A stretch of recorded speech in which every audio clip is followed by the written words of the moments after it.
توفیق مرحمت فرمائی۔ یہ اللہ کا بہت بڑا کرم، فضل اور احسان ہے ہم پر کہ اپنے چنیدہ بندوں میں سے چن کر ہمیں بابرکت محفل میں اللہ تعالیٰ نے بیٹھنے کی توفیق مرحمت فرمائی ہے۔ ابھی یہ پروگرام، یہ محفل جس عنوان کے تحت ہے، ہم اور آپ اس سے بخوبی واقف ہیں۔ میرے بھائیوں، اللہ تبارک و تعالی نے اس دنیا کو بنایا اور دنیا کو پیدا فرمانے کے بعد اللہ تعالی نے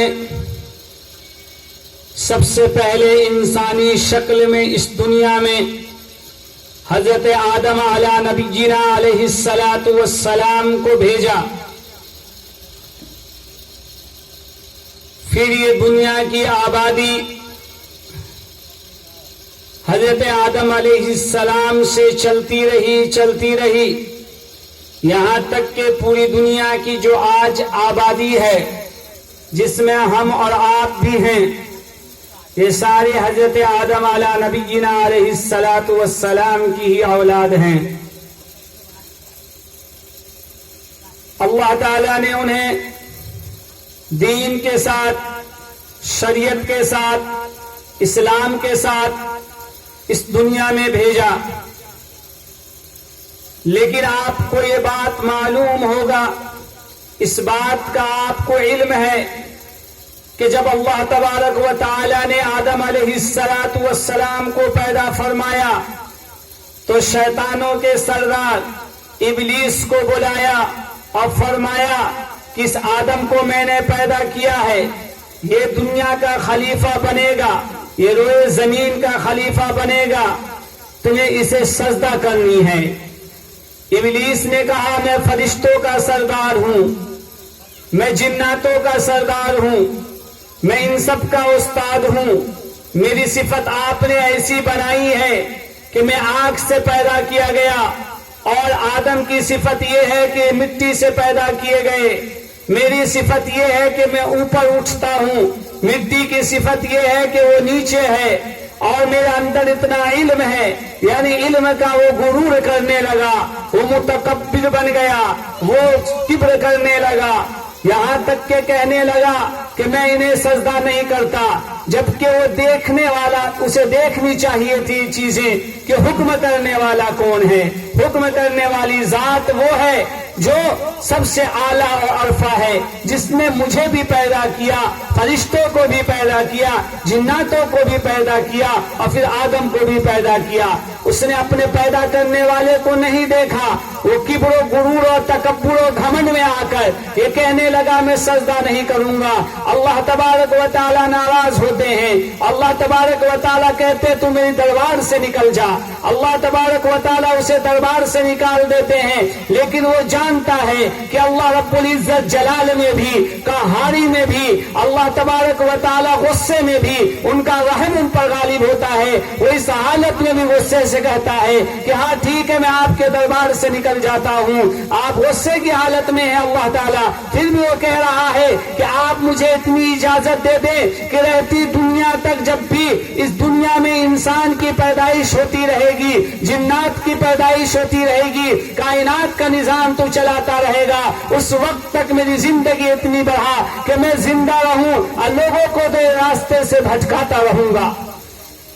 اللہ تبارک و تعالیٰ نے فرمایا کہ جا میں نے تجھے، کیونکہ اللہ کی رحم غالب تھی، فرمایا میں نے تجھے اجازت دے دی ہے، یاد رکھنا میرے جو نیک بندے ہوں گے، جو میرے برگزیدہ بندے ہوں گے، جو میری اطاعت اور فرما برداری کرنے والے ہوں گے، وہ تیرے بہکاوے میں نہیں آنے والے۔ بالآخر اسے بھگا دیا گیا، راندہ تلوار ہو گیا۔ حضرت آئے تھے، آرام سے ٹہلتے تھے، لیکن شیطان نے انہیں ورغلانا شروع کیا۔ ایک درخت تھا جس میں ایک پھل تھا، حضرت آدم علیہ السلام کو حکم ہوا کہ اس درخت کے پھل کو ہاتھ نہیں لگانا، اسے کھانا نہیں ہے، لیکن شیطان نے، اس ابلیس نے انہیں ورغلایا اور فرمایا کہ ارے تم اس درخت کے پاس نہیں جاتے ہو، کہا کہ اللہ کا حکم ہے نہیں جانے کا، کہا اس کے پاس چلے جاؤ، اس درخت کے پھل کو کھاؤ گے تمہاری عمر بڑھ جائے گی، تم اللہ کے قریب ہو جاؤ گے۔ وہ اتنا زیادہ ورغلانے لگا، اتنے زیادہ فضائل اس کے بیان کرنے لگے، اتنی زیادہ بڑائی کرنے لگا اور اتنی اچھی اچھی باتیں بتائی کہ آدم علیہ السلام اس کی بات میں آ جاتے ہیں، اس پھل کو کھا لیتے ہیں۔ بالآخر اللہ نے تو منع کیا تھا، لیکن کھانے کی وجہ سے جنت کا لباس چھن جاتا ہے۔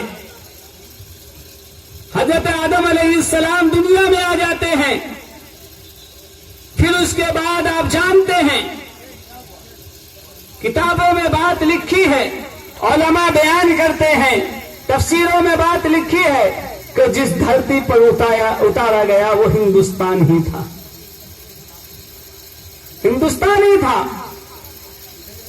بالآخر وہ یہاں آتے ہیں، بہت لمبی تفصیل ہے اس کی، لیکن یہاں آنے کے بعد پھر وہ روتے ہیں، گر گراتے ہیں، اللہ کے سامنے اپنی عاجزی کا اظہار کرتے ہیں، اور ایک وقت آتا ہے کہ آقا دو جہاں محمد عربی صلی اللہ علیہ وسلم کا نام لے کر کہ بس ان کے صدقے میں دعائیں قبول کی جائے، اور دعائیں قبول ہو جاتی ہے۔ اللہ فرماتے ہیں تمہیں کیسے معلوم اس کا نام؟ کہا جب آپ نے مجھے پیدا کیا تھا عرش پر آپ کے نام کے ساتھ لکھا ہوا یہ نام میں نے دیکھا تھا، میں سمجھ گیا کہ یہ آپ کا کوئی برگزیدہ ہے۔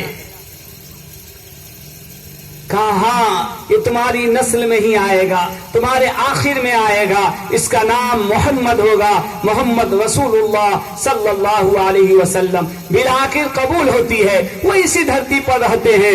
کتابوں میں آتا ہے کہ یہاں سے 1000 حج انہوں نے پیدل کیا جا کر، ایک روایت میں ہے کہ 40 حج پیدل کیے، خیر 40 کیوں یا 1000، لیکن تمام پیدل کیوں یہاں سے حج کرنے جاتے تھے پیدل۔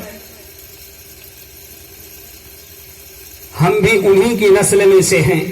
نبی کا سلسلہ اسی وقت سے شروع ہو گیا، پھر لوگوں کو شیطان ورغلاتا رہا، لوگ بھٹکتے رہے ایمان سے اور شیطانوں کی چال میں آتے رہے۔ ایک وہ وقت بھی آیا کہ بس پھر دنیا میں نبی آئے سمجھانے کے لیے، نبی چلے گئے، لوگ بھٹک گئے، پھر نبی آئے، پھر نہ سمجھائے چلے، یہ سلسلہ چلتا رہا یہاں تک کہ آخری نبی محمد صلی اللہ علیہ وسلم اس دنیا میں تشریف لائے۔ کفر و شرک کی گھٹا توپ اندھیری چھائی ہوئی تھی، ہر طرف گمراہی تھی، قتل و غارت گیری عام بات ہو گئی تھی، رات ہوتے ہی لوگ رہبری کے بجائے ڈاکو بن جایا کرتے تھے، لوٹ خسوٹ عام ہو چکا تھا، بچی کو پیدائش ہوتے ہی زندہ درگور کر دیا جاتا تھا، کوئی لڑکی تھوڑی بڑی ہو جاتی 6-7 سال کی ہو جاتی تو اسے گڈھا کر اسے جنگلوں میں یوں ہی دفن کر دیا جاتا تھا۔ ایسا دور تھا، ظلم و جور عام ہو چکا تھا، ظلم کی اندھیری اور تاریکی پھیل چکی تھی۔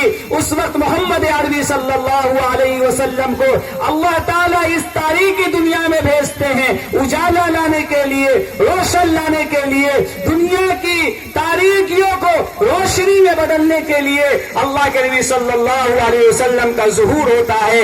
اللہ کے نبی صلی اللہ علیہ وسلم تشریف لاتے ہیں، اپنے نبوت کا اعلان فرماتے ہیں کہ اللہ نے مجھے کتاب ہدایت دی ہے، اللہ نے مجھے نبی بنایا ہے۔ اس وقت پوری دنیا میں کہیں بھی اسلام کا نام لینے والا نہیں تھا، کہیں بھی اللہ کہنے والا نہیں تھا، نبی کے کلمہ کو پڑھنے والا نہیں تھا۔ طرح محمد عربی صلی اللہ علیہ وسلم 40 سال کی عمر ہو گئی، فرشتے آئے غار حرا میں، اللہ کے نبی صلی اللہ علیہ وسلم کو کہا پڑھنے کے لیے، فرمایا میں پڑھا لکھا نہیں ہوں۔ بالآخر وہ ایک مرتبہ، دوسری مرتبہ، تیسری مرتبہ دباتے ہیں، اللہ کے نبی کو دبوچتے ہیں، اللہ کے نبی کی زبان سے آیت کریمہ جاری ہوتی ہے۔ ایک روایت میں ہے کہ جبریل امین پر پڑھ کر سناتے ہیں. اللہ کے نبی صلی اللہ علیہ وسلم اسے پڑھتے ہیں. اقرأ بسم ربک الذی خلق خلق الانسان من علق اقرأ وربک الاکرم الذی علم بالقلم. یہ پڑھتے ہیں. اس کے بعد گھبرا جاتے ہیں کیونکہ پہلی مرتبہ آسمانی فرشتے کو دیکھتے ہیں. بالآخر وہاں سے اٹھتے ہیں اور اپنے گھر آتے ہیں. ہماری اور آپ اور ساری امت محمدیہ کی ماں حضرت خدیجہ الکبریٰ رضی اللہ عنہا کے پاس پہنچتے ہیں. حضرت خدیجہ کو فرماتے ہیں کہ ایسا ایسا واقعہ میرے ساتھ پیش آیا. گھبرانے لگتے ہیں, بے چین ہو جاتے ہیں, تڑپتے ہیں. وہ ان کی غمگسار تھی, وہ ان کی بیوی تھی, زندگی کا تجربہ تھا. اللہ کے نبی سے عمر میں بھی بڑی تھی, کم سے کم 15 سال بڑی تھی. اللہ کے نبی صلی اللہ علیہ وسلم کو تسلی دیتی ہے اور کہتی ہے آپ آرام کیجئے, آپ کے ساتھ کوئی غلط حرکت ہونے والا نہیں, کیونکہ آپ غریبوں کی مدد کرنے والے ہیں, بے کسوں کے سہارا, یتیموں کے والی, غلاموں کے مولا ہیں. آپ نے تو انصاف قائم کیا ہے, آپ نے تو عدل قائم کیا ہے, آپ نے تو اچھائی کو اچھائی بتایا ہے, آپ نے تو برائیوں سے روکا ہے. آپ کے ساتھ کوئی غلط معاملہ ہونے والا نہیں. بالآخر اللہ کے نبی صلی اللہ علیہ وسلم کو تسلی دیتی ہے. اس کے بعد ایک آدمی ہوتا ہے جسے ورقہ کہتے ہیں, ان کے پاس لے جاتی ہے کیونکہ زیادہ کتاب کا پڑھا لکھا تھا, مسلکن یہودی تھا, کتابوں کو جاننے والا تھا. اس کے پاس لے جاتی ہے اور فرماتی ہے کہ ان کے ساتھ ایسے ایسے واقعات پیش آئے ہیں, آپ کیا کہتے ہیں؟ وہ اللہ کے نبی صلی اللہ علیہ وسلم کی داستان سنتا ہے, اس فرشتے کے بارے میں سنتا ہے. وہ فوراً کہتا ہے ورقہ کہ ہاں یہ نبی ہونے والا ہے, یہ اللہ کا نبی ہے. اس سے پہلے بھی جو نبی آیا کرتے تھے ان کے ساتھ بھی یہ معاملہ پیش آیا کرتا تھا. یاد رکھنا وہ وقت بھی آنے والا ہے کہ تمہاری قوم تمہیں اپنے گاؤں سے محلے سے تمہیں مکے سے نکال دے گی. یاد رکھنا تمہیں ستایا جائے گا, پریشان کیا جائے گا. یاد رکھنا تمہارے ساتھ ظلم و زور کیا جائے گا. لیکن اگر میں اس وقت زندہ رہا تو میں ضرور تمہاری اطاعت بھی کروں گا اور پھر تمہارے سپورٹ میں بھی کھڑا رہوں گا, تمہاری ہمدردی میں بھی کھڑا رہوں گا, تمہارا مددگار بن کر کھڑا رہوں گا. وہ لے کر آ جاتی ہے, وہ لے کر آ جاتی ہے. اللہ کے نبی صلی اللہ علیہ وسلم یوں ہی رہتے ہیں. 3 سال کے بعد پھر ایک آیت اترتی ہے, یا ایھا المدثر قم فانذر وربک فکبر. اللہ کے نبی صلی اللہ علیہ وسلم کو حکم ہوتا ہے اٹھ جائیے, کمبلوں کو اتار دیجئے, اپنے رب کی بڑائی بیان کیجئے, اپنے رب کا نام لیجئے, جائیے اب لوگوں میں اعلان کیجئے, دعوت و تبلیغ کا اعلان کیجئے, اپنے نبوت کا اعلان کیجئے, اپنے رسول ہونے کا بتائیے کہ اللہ نے مجھے پیغمبر بنا کر بھیجا ہے.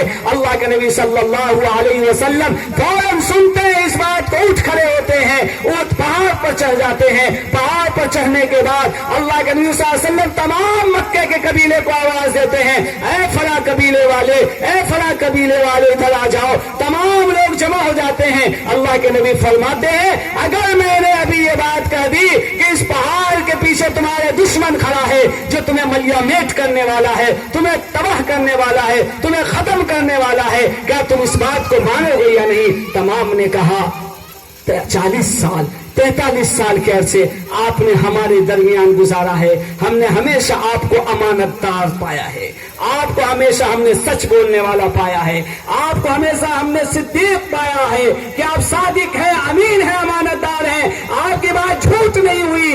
ہمیں یقین ہے کہ آپ جو بات کہیں گے وہ سچ ہی ہوگا, جو بات آپ کامیاب ہو جاؤ گے. اللہ کے نبی صلی اللہ علیہ وسلم نے جیسے ہی یہ اعلان کیا, اللہ کے نبی صلی اللہ علیہ وسلم کے تمام لوگ جو چاہنے والے تھے, جو محبت کرنے والے تھے, ان کے صدیق ہونے کا, امانت دار ہونے کا جو گواہی دیا کرتے تھے, اللہ کے نبی صلی اللہ علیہ وسلم کی یہ بات سن کر ہی ان سے ہاتھ بگولا ہو گئے, دشمن بن گئے, دشمنی پر اتر گئے. پھر اللہ کے نبی کو ستانے لگے, پریشان کرنے لگے, یہاں تک کہ خود ان کا چچا ابو لہب اللہ کے نبی کو فرمانے لگا, کیا تو نے ہمیں اسی لیے جمع کیا تھا, ہلاک ہو جائے تو, برباد ہو جائے تو. ان کی بیوی ام جمیلہ جو ان کی بیوی تھی اللہ کے نبی صلی اللہ علیہ وسلم کی چچی, وہ بھی اللہ کے نبی صلی اللہ علیہ وسلم کے راستے میں کانٹے دار تکلیف دہ چیز بچھانے لگی. اللہ کے نبی کو ستایا گیا, پریشان کیا گیا, لیکن جب اللہ کا حکم ہو چکا تھا تنے طرح نکل پڑے اعلان کرنے, توحید کا اعلان کرنے کے لیے. اللہ کے نبی صلی اللہ علیہ وسلم نے جب یہ اعلان کیا, جانتے ہیں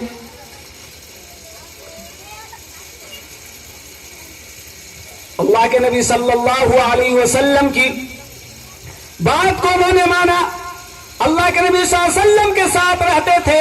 اللہ کے نبی صلی اللہ علیہ وسلم سے 2 سال چھوٹے تھے. اللہ کے نبی صلی اللہ علیہ وسلم کے ساتھ چلتے پھرتے سے مکہ کے مالدار آدمی میں شمار ہوتے تھے, شریف گھرانے کے شمار ہوتے تھے, کپڑوں کے تاجر تھے. بالآخر وہ بھی جب نبوت کی بات سن کر ایمان لے آتے ہیں, وہ بھی تبلیغ کے لیے نکل جاتے ہیں. اللہ کے نبی صلی اللہ علیہ وسلم کی بات دوسروں کو بتاتے ہیں. انہی کی بات سن کر حضرت عثمان رضی اللہ تعالیٰ عنہ بھی ایمان لے آتے ہیں, جو یہ بھی مکہ کے بہت ہی مالدار آدمی تھے. ایمان لے آتے ہیں.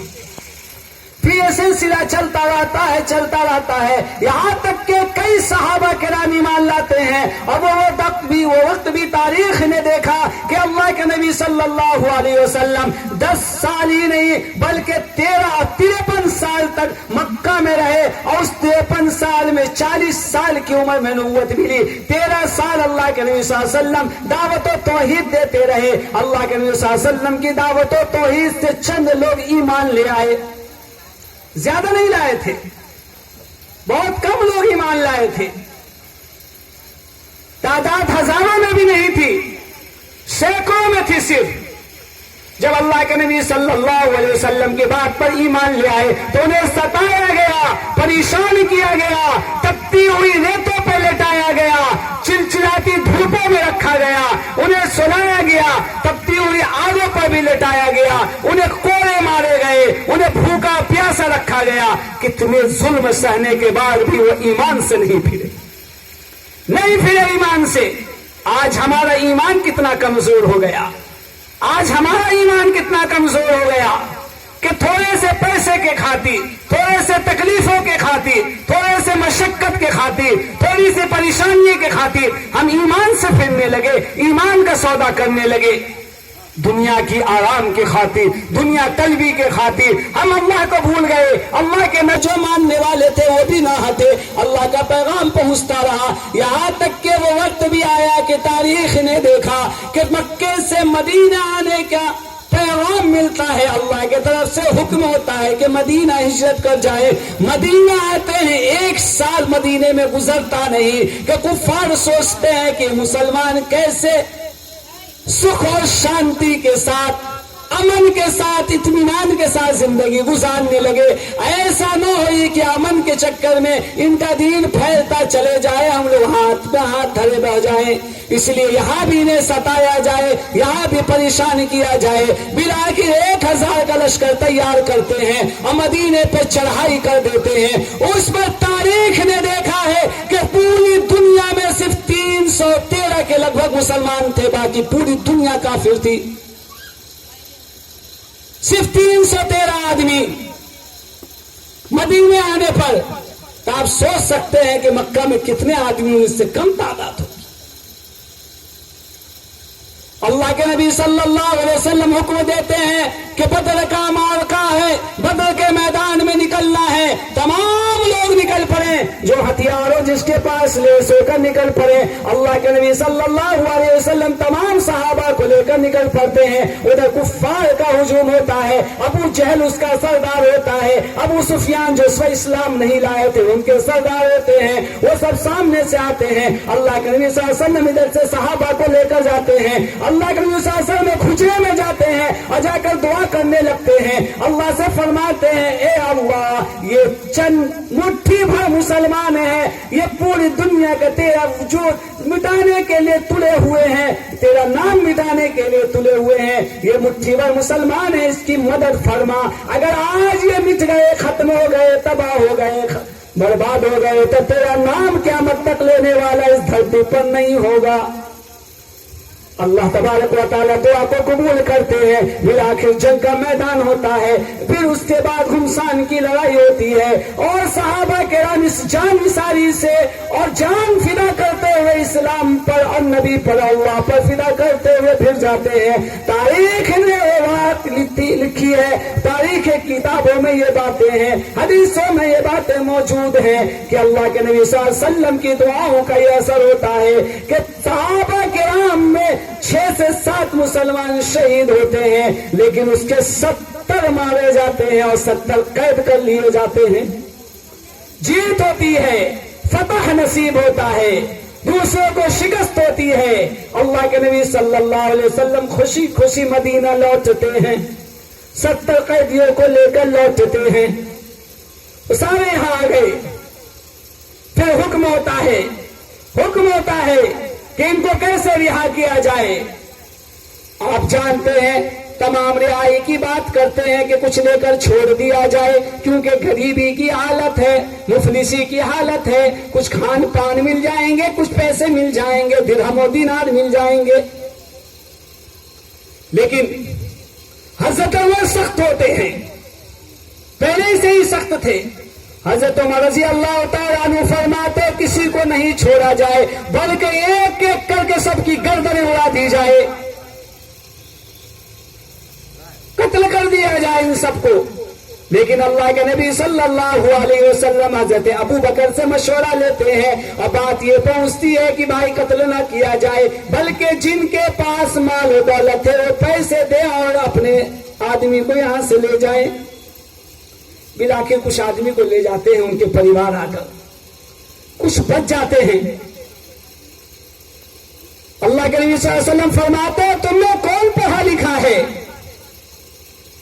کچھ آدمی ہاتھ اٹھاتے ہیں، فرمایا تم پڑھے لکھے ہو، تم ہمارے ساتھیوں کو پڑھاؤ، تعلیم دو، یہی تمہاری رہائی کا حصہ ہے۔ تعلیم دے دو، تعلیم حاصل کر لیں گے، اسی کے بدلے تمہارا چھٹکارا ہے۔ اب سمجھ رہے ہیں تعلیم کی اہمیت کتنی زیادہ ہے، تعلیم کی اہمیت کتنی زیادہ ہے۔ آج ہم مسلمان اور پھر مسلمان کے بچے تعلیم سے کتنے دور ہیں، نہ دینی تعلیم ہے ہمارے اندر، نہ دنیاوی تعلیم ہے ہمارے اندر۔ ہم نے اپنی زندگی کو لہو لعب و کھیل کود میں گزارنا سیکھ لیا ہے، ہم اسی لیے ہر جگہ پریشان ہیں، نہ ہم اللہ کے رسول سے قریب ہو رہے ہیں، نہ ہم دنیا داروں سے قریب ہو رہے ہیں۔ یہ تعلیم کی ضروری ہے، یہ تعلیم کا معیار جب قرآن اترا تو بھی کہا گیا۔ اللہ کے نبی صلی اللہ علیہ وسلم نے فدیہ میں جب آزاد کرنا چاہا کہ کچھ لے کر کیا جائے، تب بھی فرمایا جو تعلیم یافتہ ہے ان کو تعلیم دیا جائے، تو جو تعلیم یافتہ نہیں ہے انہیں رہا کر دیا جائے گا۔ رہا کر دیا گیا انہیں بھی۔ تعلیم دینے کے بعد بات بتانا یہ ہے کہ اللہ کے نبی صلی اللہ علیہ وسلم کی بیٹی جو مکے میں تھی، ان کے جو شوہر تھے ابو العاص، وہ بھی گرفتار ہو گئے تھے، اللہ کے نبی صلی اللہ علیہ وسلم کا داماد بھی گرفتار ہے۔ اللہ کے نبی صلی اللہ علیہ وسلم اسے دیکھتے ہیں، لیکن کہتے نہیں ظالم ہے، مجھے مجرم ہے۔ کہتے ہیں کہ بس اس کے فدیے کے لیے بھی کوئی چیز لایا جائے۔ حضرت صلی اللہ علیہ وسلم کی بیٹی کے گلے میں حضرت خدیجہ رضی اللہ عنہا جو سو انتقال کر چکی تھی غالباً، ان کے بیٹی کو ہار جو دیا تھا، وہ ہار کو لے کر اللہ کے نبی صلی اللہ علیہ وسلم کے پاس لایا گیا کہ بھائی فدیے میں یہ ہار لے لیا جائے، جو آخری نشانی کے طور پر ایک قیمتی حضرت ماں نے اپنی بیٹی کو دیا تھا۔ اللہ کے نبی صلی اللہ علیہ وسلم کے پاس وہ ہار پہنچتا ہے، اللہ کے نبی صلی اللہ علیہ وسلم اس ہار کو دیکھتے ہیں، آنکھ سے آنسو آ جاتا ہے، حضرت خدیجہ یاد آتی ہے، اللہ کے نبی صلی اللہ علیہ وسلم رونے لگتے ہیں کہ اس کے بدلے میں چھڑانے کے لیے اللہ کے نبی خاموش رہتے ہیں، فرماتے ہیں یہاں اسے واپس دے دینا، اور اس بدلے میں تمہیں چھوڑا جا رہا ہے کہ مکہ جا کر میری بیٹی کو اور اپنی بیوی کو چپ چاپ سیدھے طریقے پر مدینے پہنچا جانا۔ بس یہی ہے، تمہیں رہائی اس لیے مل رہی ہے کہ میری بیٹی کو تم مدینے پہنچا جائے، وعدہ خلافی نہیں کرتے بلکہ وہ حکم مان کے چلے جاتے ہیں، بلاخر وہ یہاں پہنچا دیتے ہیں۔